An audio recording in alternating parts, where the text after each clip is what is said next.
Tayo nasa face-to-face po. Narito po ang nagrereklamo si Loida. At narito naman po ang inirereklamo si Monay. Ate Pia, Kuya Alan, si Monay at si Loida. Simple lang naman ang batas nito, Kuya Boy. So, straight to the point na ako, no? So, klaro naman tayo sa batas na kasama dun sa batas ko, Kuya Boy, that's my law, anti-rabies law. Nandyan yung obligations ng isang may-ari ng aso. We call it responsible pet owners obligations. So, kasama doon yung pangangalaga ng iyong aso o kung pusa man, para nga hindi siya makasakit. And alam niyo na yung nangyari, nakagat. So, ang may responsibilidad nung pagpapagamot na yun ay yung may-ari ng tanggap mo naman yun, di ba? Okay, so tanggap yun. At may kaparusahan talaga, pati dun sa nagmay-ari, kung hindi gagampanan yung responsibilidad na yung pagpapagamot. Ang rabies po, fatal. Once na lumabas na ang symptoms, wala na, fatal na. Hindi nyo na makahabol. Obligasyon ng bawat pet owner na pangalagaan yung pet nila. At pag yan ay linabas mo sa bahay, dapat yan naka-leash, nakatali. Pero in this case kasi anak mo ang nandun sa kanila, no? Sa bahay. Pero yun na, nakagat pa rin siya. So clear na tayo sa responsibilities. Yung relationship nyo naman, ikaw na nga may kasalanan, ikaw pa galit. Hindi ka dapat galit. Ikaw ang may kasalanan eh. Pero yun nga, accepted ko rin, dahil nakikinig ako sa inyo, nakikinig ako sa interview ni Kuya Boy, nasaktan ka dahil sinugod ka, napapahiya ka, di ba? Totoo ba yun? Sinugod mo siya? Pero hindi ko po siya sinaktan. Sinugod ko lang pinagsisigawan mo lang po. Problema natin lahat, akala natin yung mga salita natin masasakit, hindi nakakasakit. Minsan, mas masakit yung psychological damage dun sa physical. Paulit-ulit si Monay na nakakahiya.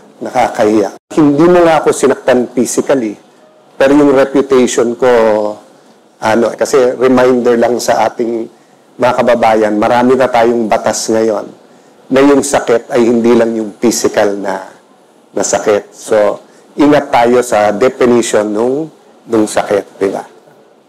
Nasa tama ka, nasingilin yung utang, pero pag nag-abuso ka ng karapatan mo, may right ka na singilin. Right mo yon.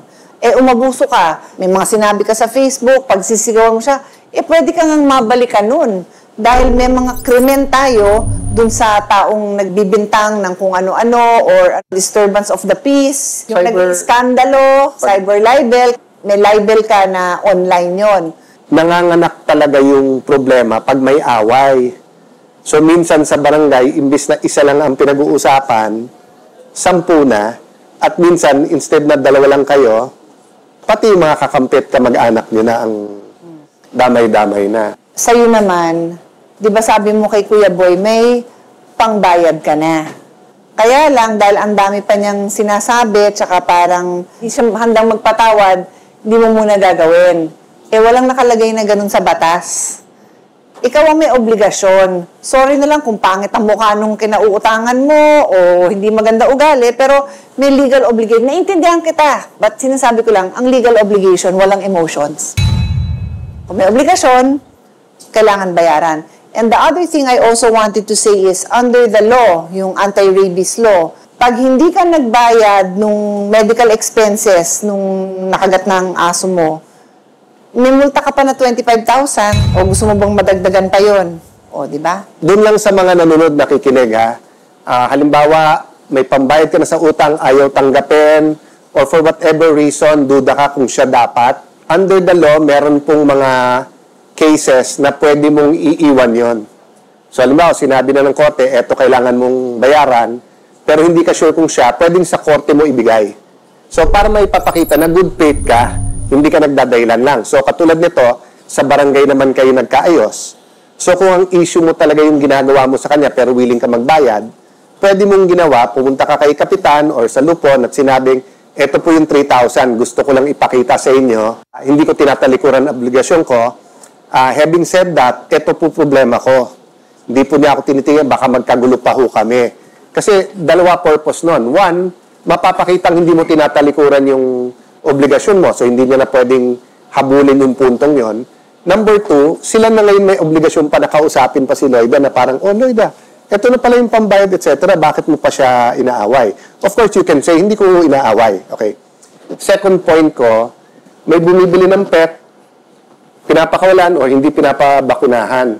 So I just want to emphasize na kung gusto natin na mas magandang mundo, gusto natin ng community na masaya, pamilya na masaya, kahit hindi na natin sabihin sa isa't isa yung word na responsible, given yun. So, tanggalin na natin na kailangan natin mag-remind na maging responsible. Yung last point ko about yung relationship nyo. Lloyda, very clear sa akin, you value your child. Ikaw naman, Monay, tama na i-value mo yung reputation mo. But, eto tatanong ko sa inyo ngayon, no?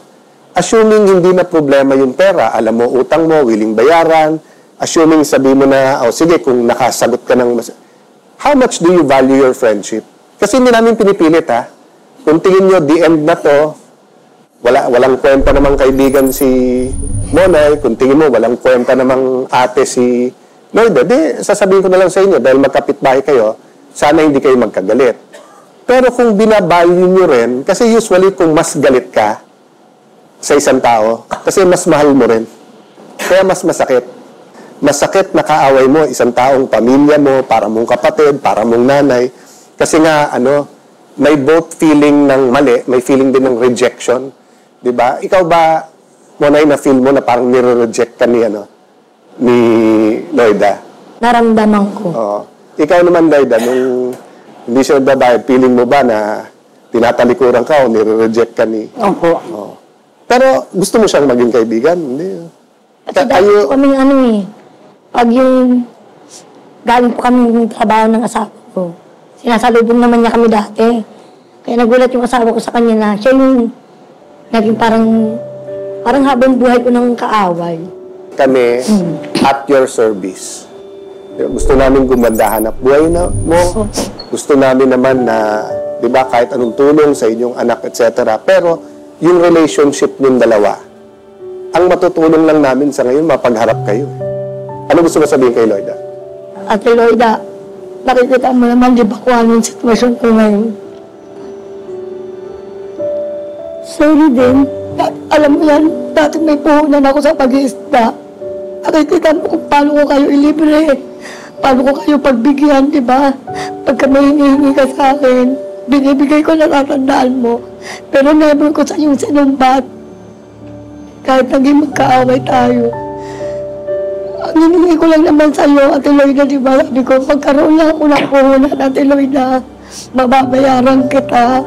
Kasi ang puhunan ko naubos talaga kasi nagkasakit lahat. Pinakita ko sa iyo lahat, di ba? Naseta, gamot. May time pa sa sitwasyon ko na nagpunta ako ng barangay, di ba? Natatandaan mo. Nagpo-post ako, nakikita mo na humihingi ako ng tulong sa barangay na kung pwede, makahingi ako ng gamot. Lloyda, katanggap-tanggap ba yung paliwanag? Opo. Sorry din kasi may mga nasabi din akong nakasakit sa kanya. Kung nagsasorryhan naman kayo. Sorry kasi.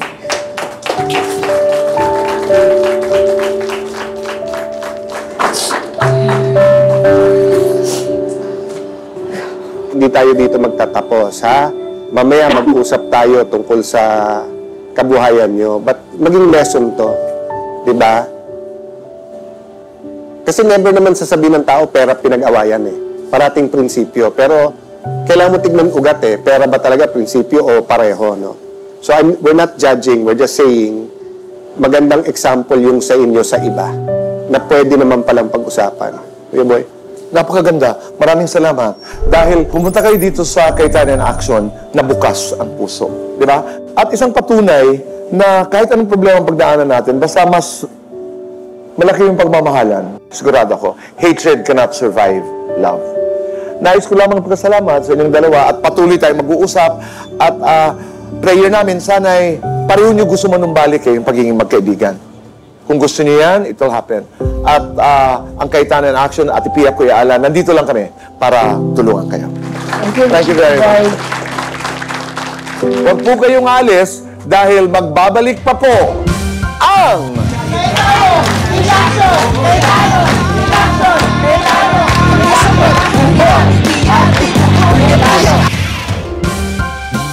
Bilang tulong at suporta sa muling pagkakasundo ni Loida at Elsilin, ipinamili sila ng Cayetano in Action with Boy Abunda ng groceries para sa kani-kanilang pamilya. Hinandugan rin sila ng isang espesyal na hapunan para sila ay makapag-bonding. Ang natutunan ko kila Tito Boy, Kuya Alan, saka Ate Pia, yung maging magpakumbaba, huwag lagi magmataas at matutong magpatawad.